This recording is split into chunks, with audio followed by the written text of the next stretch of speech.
সাল্লাল্লাহু আলাইহি ওয়াসাল্লাম বলছেন যে কুব্বালাতুল আইনাইন, দুই চোখের মধ্যখানে অর্থাৎ কপাল, এই কপালের মধ্যে যদি স্বামী বা স্ত্রী একে অপরকে চুমু দেয়, আল্লাহ তাআলা তাদের মধ্যে ভালোবাসা সৃষ্টি করে দিবেন।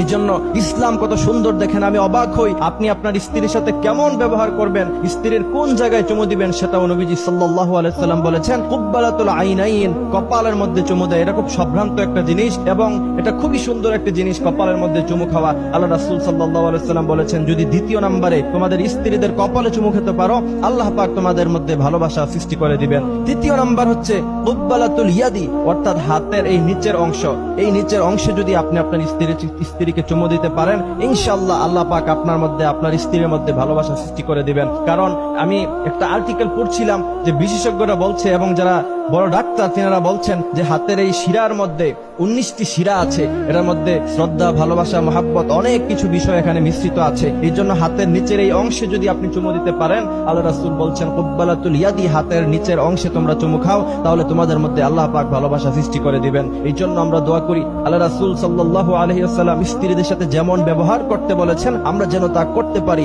রাসূল পাক সাল্লাল্লাহু আলাইহি ওয়াসাল্লাম যা করতে নিষেধ করেছেন আমরা যেন সেগুলি থেকে বাঁচতে পারি, সে তৌফিক যেন আল্লাহ পাক আমাদের দান করে। আমিন।